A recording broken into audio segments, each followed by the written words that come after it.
It cost me exactly $1,478 in destroyed mailboxes and got me slapped with over $5,000 in completely bogus HOA fines before I finally decided to stop playing Amelia's game. I was done. So, I built a new mailbox, one based on a dusty map and a forgotten federal law that she and the entire HOA board had completely overlooked. That, my friends, is when the fun really started. I want to hear about it. Let me know in the comments, what's the most ridiculous nitpicky thing an HOA has ever tried to pull in your neighborhood, and stick around, because I'm going to show you exactly how we turned their own precious rulebook into the very weapon that brought their little kingdom crashing down. Alright, settle in. My name is Robert Chen, and if there's one thing I believe in, it's that you should measure twice and cut once. I spent 40 years as a civil engineer, living my life by that simple, powerful rule. It's about planning, precision, and doing a job right the first time so you don't have to worry about it again. I was ready to apply that same philosophy to my retirement. My wife, the ever-patient Eleanor, and I had finally done it. We'd socked away enough to buy our forever home. Not a mansion, nothing fancy, just a nice, solid house on 3 acres of land just outside of town. It had old-growth oak trees, enough room for a garden that could feed a small army, and the kind of profound peace and quiet that makes you forget that highway even exists. We called it our slice of heaven. Turns out, that slice of heaven came with a tiny, almost invisible string attached. Our property was technically, and I mean by a whisker, part of a newer master-planned community called Oakhaven Estates. And that string had a name, Amelia Vance. Amelia was the president of the Oakhaven Homeowners Association. From the moment we met her at a welcome to the neighborhood barbecue, I knew we were in for a ride. She was a woman in her mid-60s who drove a Lexus SUV the color of a polar bear and wore tennis visors indoors. She had that particular look, you know, the kind that sizes you up, finds you wanting, and mentally finds you, all in the space of a single heartbeat. Our property, with its rustic, lived-in charm, was clearly a splinter in the thumb of her perfectly manicured community. Most of the Oakhaven homes were identical, built on lots the size of postage stamps. Our place, with its sprawling 3 acres, was an anomaly, an unwelcome reminder of a time before covenant, conditions, and restrictions. Amelia walked over to us, holding a plate with a single, sad-looking brownie on it, and said with a smile that didn't reach her eyes, "It must be so much work, trying to bring an older lot like this up to Oakhaven standards. Not welcome to the neighborhood, but a backhanded critique." That was Amelia's opening shot. The first real battle, of course, was over the mailbox. The property didn't have one, so I went to the hardware store, bought a standard USPS-approved box and a sturdy, wooden post. I spent a satisfying Saturday digging the hole, mixing the concrete, and setting it just right. The smell of the fresh mulch I put around the base was the smell of permanence. The final solid thump of my fist on the post to check its stability was me declaring, "This is our home." A week later, we came home from grocery shopping to find it completely obliterated, just flattened. There were wide tire tracks in the soft dirt of the shoulder, clear as day. The post was snapped, the box a crumpled mess, its little red flag bent into a sad, metal question mark. "Teenagers," Eleanor said with a sigh. I figured she was right. Just random vandalism. Annoying, but part of living anywhere. So, with a deep breath and a few muttered words my wife pretended not to hear, I got out my tools.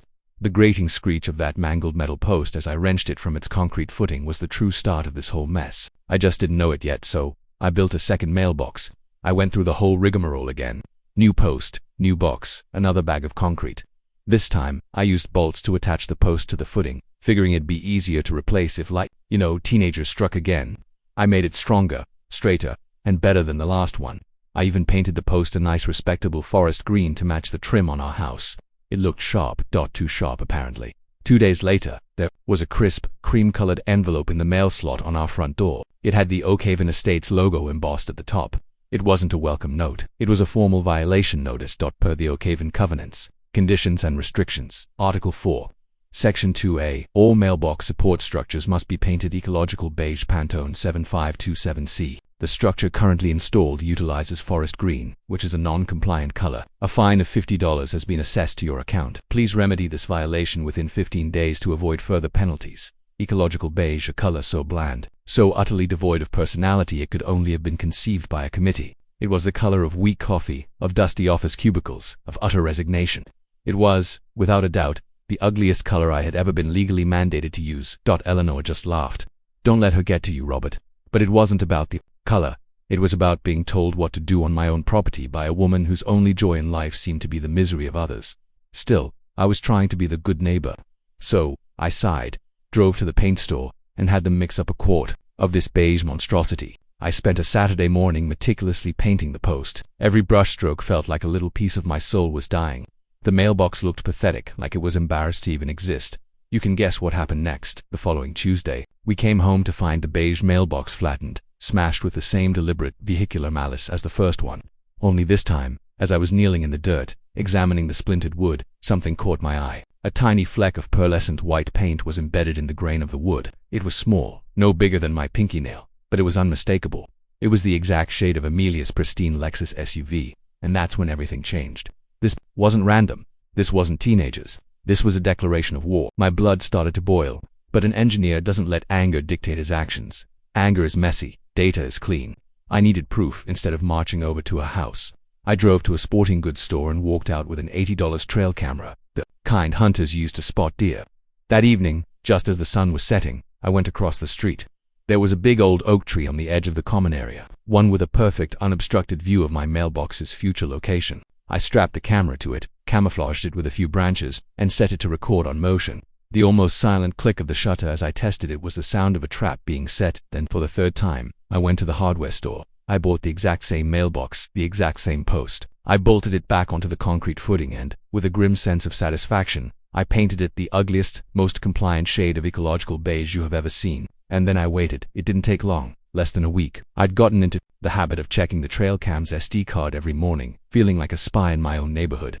And then, one morning, there it was. The footage was grainy, stamped with the time 2:17 a.m. and shot in that eerie black and white infrared that makes the world look like a ghost story. But the subject was crystal clear. A familiar white Lexus SUV, the same one I saw Amelia driving every single day, slowed as it approached my property.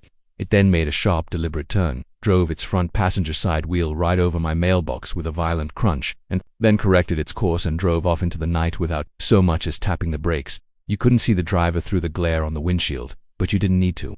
I had the vehicle, the action, and the time. I saved the clip to a thumb drive, put the white paint chip in a little plastic baggie, and felt a surge of righteous adrenaline. This was it. Game, set, match. The next HOA board meeting was held in the community center's sad little conference room. It smelled of stale coffee and quiet desperation. Amelia and her two board cronies, a woman who looked permanently surprised, and a man who looked permanently asleep, were sitting at the front table. I waited patiently through 20 minutes of debate about the acceptable height of garden gnomes before my turn came. I stood up, calm and collected. I have evidence regarding the repeated destruction of my property, I began. I explained the timeline, the 3 mailboxes, the cost. Then I held up the paint chip. I found this at the scene of the second incident. Finally, I pulled out my laptop, and I have video of the third incident. I played the clip. The board members leaned in. They watched the white SUV deliberately smash my mailbox. When it finished, I looked right at Amelia. The room was silent. She didn't flinch. She scoffed. "That could be any white SUV," she said, waving a dismissive hand. "There are dozens of cars that look like that in this county. Are you accusing me, Robert, in a public meeting? This feels like targeted harassment." The sleepy-looking man, who was the board's treasurer, chimed in. "The video is inconclusive. We can't act on speculation." They refused to look at it again. They thanked me for my time and dismissed my claim entirely. The system wasn't just broken. It was a fortress designed to protect its queen. The came 2 days later, delivered via certified mail. They were fining me $500 for failure to maintain property in a state of good repair, citing my now destroyed third mailbox, and another $250 for installing an unapproved surveillance device on what they considered HOA common property, the tree across the street.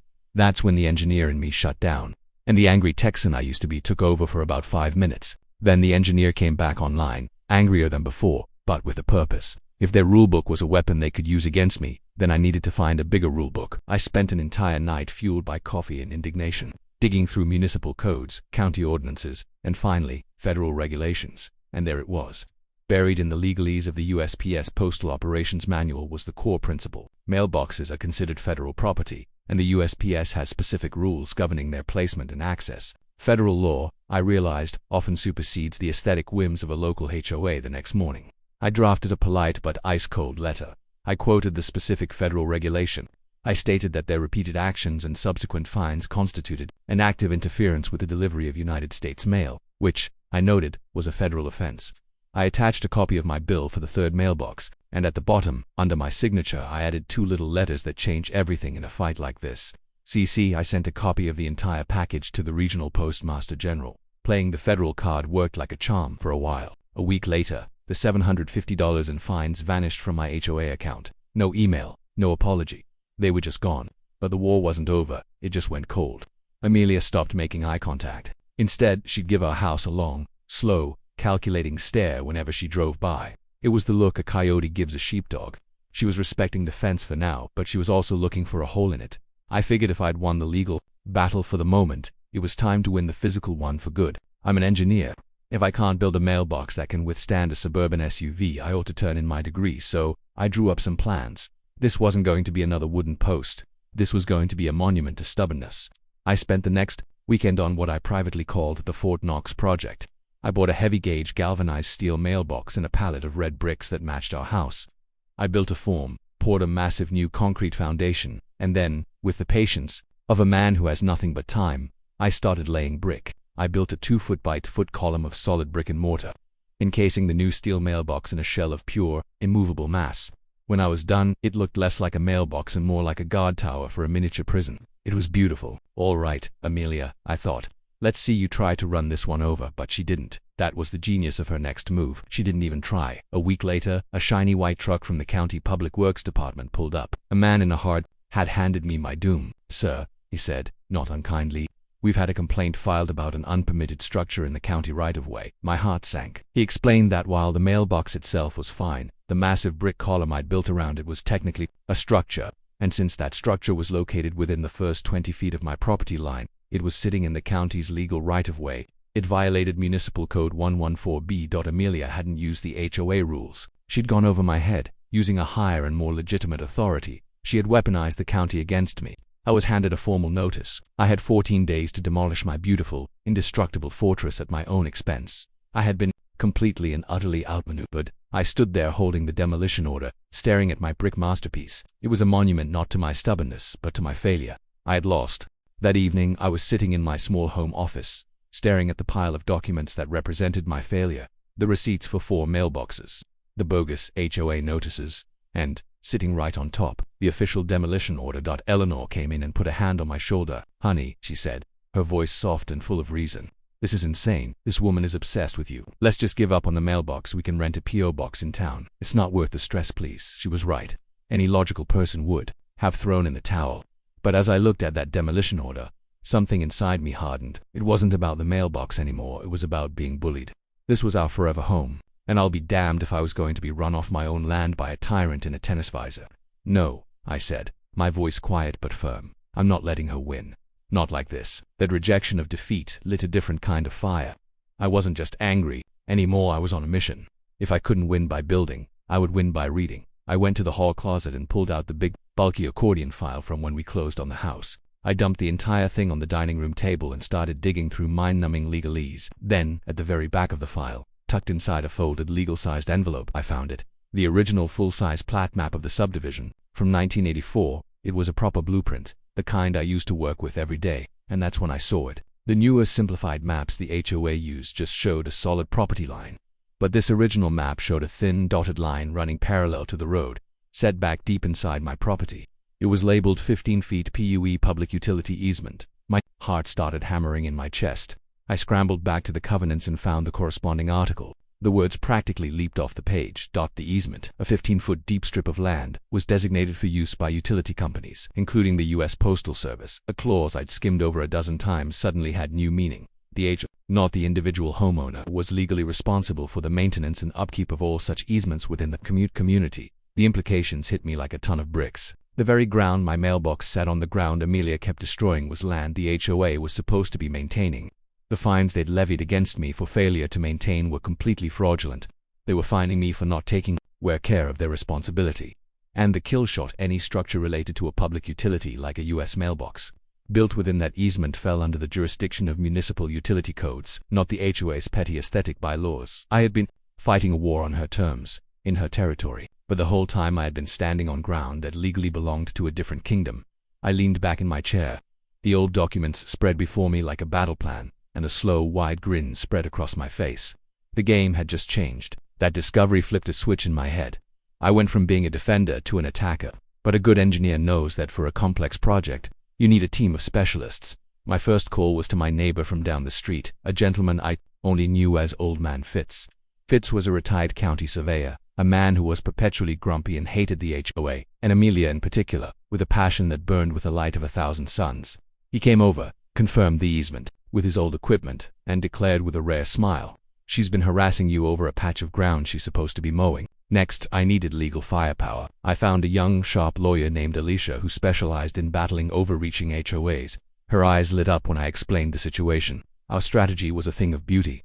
Send them a bill. We drafted a formal, itemized invoice for the cost of all 4 mailboxes, the paint, the concrete, the bricks, my demolition costs, and my labor hours, billed at a professional contractor's rate. Go over their heads. We drafted a new permit application and submitted it directly to the county. We weren't just applying for a mailbox, we were applying to install a federally compliant mail access utility point and official property survey monument. By bundling it with an official survey marker, it became a municipal and utility matter, not a cosmetic one. Build the Sentinel. I called my old buddy Dave, who owned a custom metal fabrication shop. "Dave," I said, "how would you like to build something that will make Alexis cry for its mommy?" The specs for what we called the Sentinel were glorious. A 4-foot deep concrete foundation filled with steel rebar. The mailbox itself would be a single welded piece of 1/4-inch thick plate steel, designed with an angled prow like an icebreaker ship, meant to transfer the full kinetic energy of an impact down into the massive concrete anchor. Our first moves were silent but surgically precise. Alicia sent the invoice for just over $3,000 via certified mail. Fitz and I walked the finalized and now approved permit into the county office.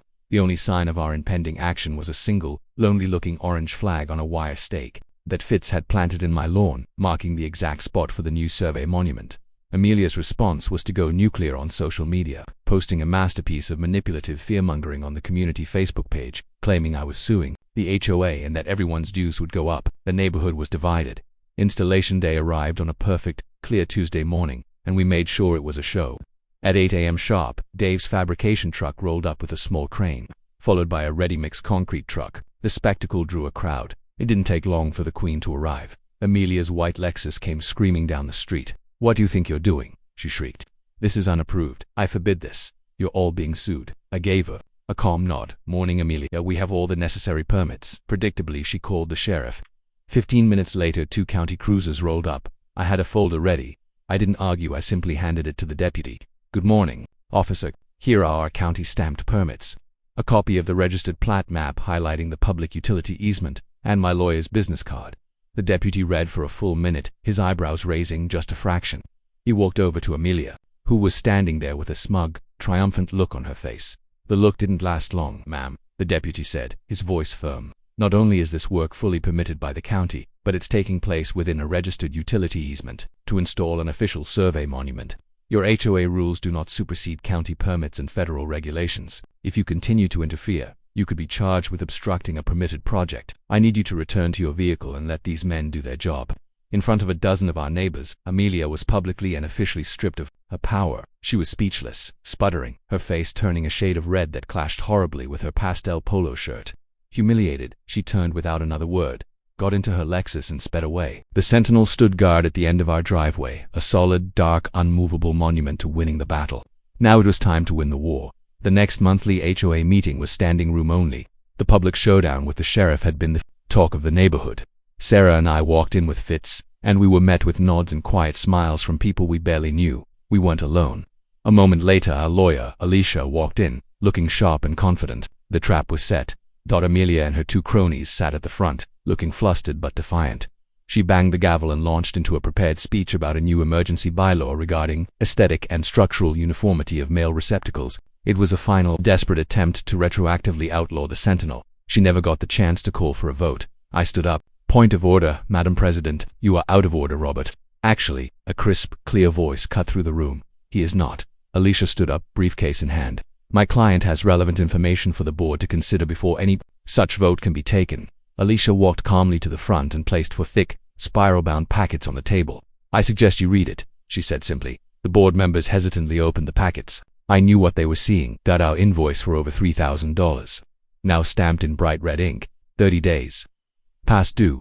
Notice of intent to file a lien on HOA assets. The treasurer's eyes went wide. Crystal clear photographs of the brand new 6-foot-tall vinyl fence Amelia had just installed around her back patio, next to highlighted excerpts from the covenants explicitly forbidding fences of that height and material. The kill shot, a formal, legally vetted petition demanding the immediate recall of Amelia. as president, citing fiscal mismanagement, targeted harassment, and unequal enforcement.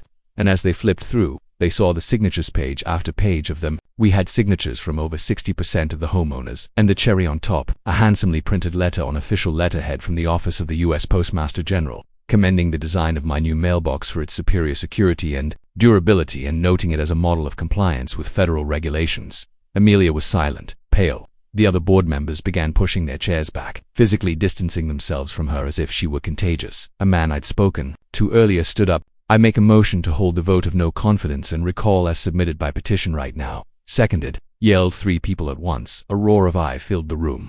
The vote to recall Amelia wasn't just a landslide, it was unanimous. In the very room that had been her seat of power, she was rendered powerless. She simply stood up, her face a blank mask of shock, and walked out.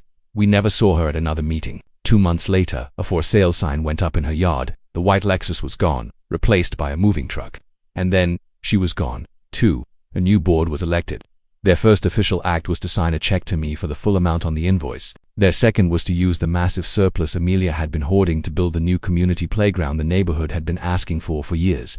The sound of kids laughing replaced the sound of tense arguments. The neighborhood started to breathe again. And the Sentinel, well, it became something of a local legend. It stands there at the end of my driveway, dark and silent. It's a landmark, a quiet symbol that you don't have to roll over and play dead just because a bully has a title. With the money from the paid invoice, Alicia and I started the Homeowner Advocacy Project, holding free workshops to teach people how to fight back, not with anger, but with knowledge. Sometimes, in the evening, Eleanor and I will sit on the porch and watch neighbors stop and chat with each other right there by the mailbox.